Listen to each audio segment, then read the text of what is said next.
kining naay mga bato kay naa say batos kini. So sa ato pa mga guys, gibuhat kini sa Ginoo nga simbolo o sign sa usa ka tanom nga kini siya pwede itambal sa usa ka bato sa kidney.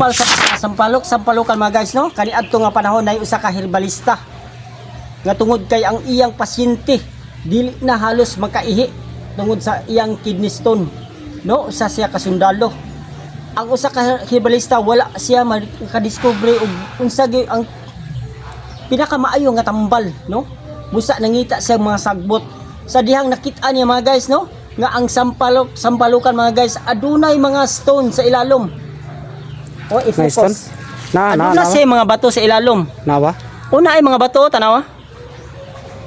So iyang nahuna-unaan nakuha niya sa iyang kwan, pinaagi pod sa pag-ampos Ginoo no.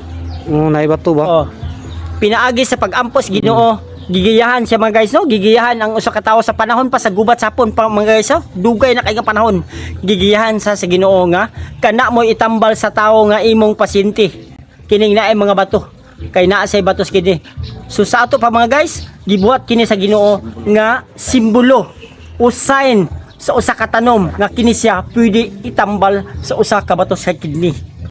Busa mga guys, giibot niya kini mga guys ug ang lawas ug ang dahon ug ang mga gamot niini mga guys no, 21 kalawas sa dahon ug 5 ka baso nga tubig iyang gipaitos na lang sa ikatulo ug gipainom niya buntag ug udto hapon before mo kaon. Mo na istorya sa akong papa nga herbalista, pero wala lang niya mangandi kung kinsa nga tawo ang nakadiscover no, nagets lang niya nga naay bato basin bato sa kidney ang ayuhon.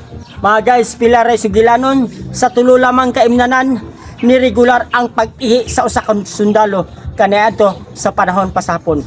Kini si Richard Gomez. Like, follow and share. Mo ni siya ang sambag-sambag. Sampag-sampalukan.